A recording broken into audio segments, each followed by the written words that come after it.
in Cambodia as I unravel the mystery of a civilization that for centuries most thought didn't exist. A place of rumor, myth, and legend.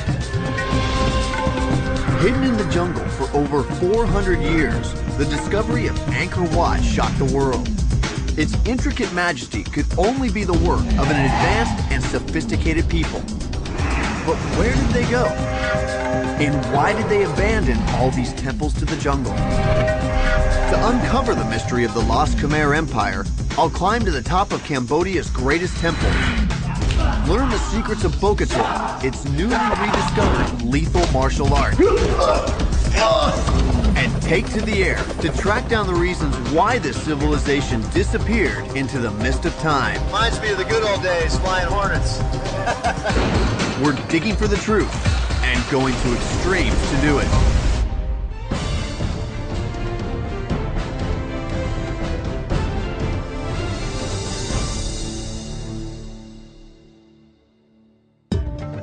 Hi, I'm Hunter Ellis. I've come to Cambodia to explore the mysteries that still surround a great civilization that existed here over 800 years ago, the Khmer Empire.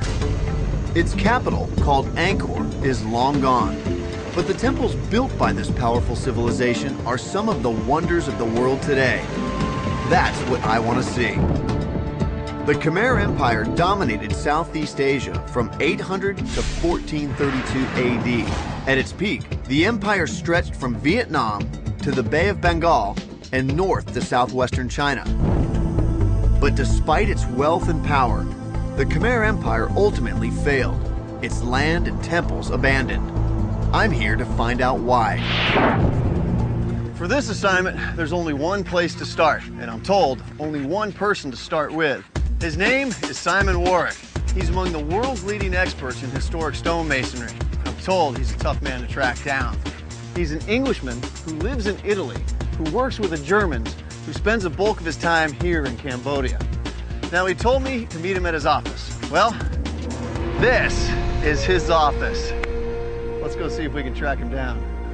Angkor Wat, Cambodia's most famous temple, is actually a huge complex. Just when you think you're approaching the main temple, you find out that you're only passing through an elaborate gate on the outer wall. This place is absolutely amazing. As you approach the front gate, that's all you can see. But then it opens up to all of this, the main temple, which is still 400 yards away. I'm told that Angkor Wat literally translates to city temple, as it used to be surrounded by an urban landscape that has long since disappeared. Simon works for the GACP, a German conservation project. Its mission is to save this Cambodian jewel from the ravages of time, weather, and human contact. I'm hoping that Simon can help me understand how such a masterpiece could be built and then abandoned. Angkor Wat is in fact the world's largest religious monument. That statement alone grabs your attention, but to see it is to believe it. The path leading ever upwards is a demanding journey, with stairways connecting different terraces on different levels. Finally, the center of the temple. It looks like I still have to head up there. Originally, it was a priest who would come up these steps. And they're definitely meant to be steep because they represent the difficulty of getting into the kingdom of heaven. Simon! Hi. Hey, how are you? I'm all right. Come on up. It's right through there? Through the door, and I'll meet you at the bottom of the scaffolding, okay? All right. Can you imagine coming this way to work every day?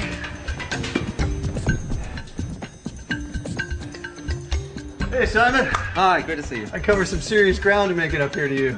Oh, yeah, but it was worth it. Oh, I cannot believe this is your office. Angkor Wat. The greatest religious monument in the world. The magnitude of this place is truly hard to grasp. Angkor Wat tops out at 213 feet, making it as high as Notre Dame Cathedral in Paris. And it holds as much stone as the Great Pyramid of Khufu. And how long did all of this take? Well, that's what's so incredible. It only took 32 years to build. I think if we were to build something like this today, it would take us longer than 30 years. No question. If you compare that with the buildings in Europe, like cathedrals, some of which are much smaller than this, they took 300-400 years. So 10 times the length of time it took to build all of this. Right, and there's a lot more stone here.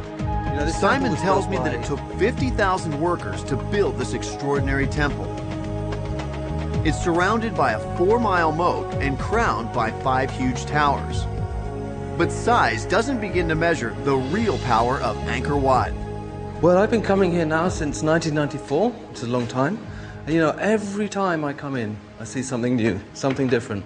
It's so varied, so complicated, so... Virtually every surface in this temple is covered with exquisite carvings. Surprisingly, these stories come from a faith that originated in India, far across the sea. Incredibly sophisticated, this carving. And they're telling stories from Hindu mythology up here. But how does the Hindu faith arrive in Southeast Asia? Because we're 2,000 miles away from India. Well, religion It turns out the answer lies in the monsoon winds that carried seafaring Indian traders to the Mekong Delta. Marooned for months before they could ride the monsoons home again, they traveled upriver, passing their religion, art, and architecture onto the local people. The religious community were trying to communicate with people who couldn't read. So they put these images and the stories on the wall so that the people could understand it. What are some of the stories that are being told? Well, this is very interesting. This is an image that you'll find on religious buildings around the world. It's the Last Judgment. Now, I noticed that some of these guys have their faces carved out or destroyed. This figure's particularly unpopular. He's the administrator who actually gives out the sentence. So he's the sort of prison guard who says, you're going to hell. It's not looking too pleasant down there. It's hell. There's 32 different types of hell as well. So is that a superstitious thing over the years that people have come in and destroyed the faces of the demons? That's the local people just saying, bad, bad, I don't like him, bad, bad. Simon tells me that these bas-relief carvings go on for more than half a mile. They're the longest continuous sculptures in the world. It's an awesome sight, but one that may not last. It starts and stops raining at a moment's notice around here, huh? Simon takes me on a precarious path to his current work site to show me the ongoing struggle to keep this civilization from disappearing again. So I just want to show you here, this is what happens if we get here too late. It's gone. Yeah, and when it's gone, all you've got is a rock. Here, we've lost the surface, we've just got geology. Here, we've got history. The carvings... The ravages of time have weakened these carvings. They're now separating from the foundation. How do you keep this from happening when it exists in an environment where it rains like this all the time? Actually, it rains some of the time, and the other time it's really, really hot and dry. So really the key word here is research. You've got to understand exactly why things are happening, and only then can you understand how to treat them properly. But when you have the biggest religious monument in the entire world, is your work ever going to be done? No chance. So what we've got to do is train the guys here to do it by themselves. I mean, this is their heritage. Their ancestors built it. They should be doing it.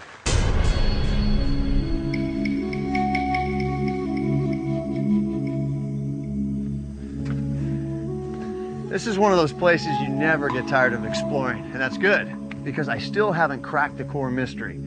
How did a people in the middle of the jungle build one of the greatest stone monuments on Earth? Few places on this planet inspire as much wonder as Cambodia's national treasure, Angkor Wat. But the more I see of it, the more questions I have. Not only did the ancient Khmer construct one of the largest stone buildings in the world, they did it without using any kind of mortar. How'd they pull that off? I'm hitting the road to find out. Just 20 miles northeast of Angkor Wat, I come to a place so important to the Khmer, they revered it as sacred. The majority of the Angkorian temples were built using a local sandstone, and huge blocks like this are all that remain of an old quarry that lies here at the foot of the Kulin Mountains. The sacred stone from the Kulin Mountains was used not only for the massive temple at Angkor Wat, but for literally hundreds of other Khmer temples across northern Cambodia. Imagine the manpower needed to cut blocks from these cliffs, drag them into place, and then build the astonishing temples we see today. How did they do it? It's essentially the same question that has puzzled Egypt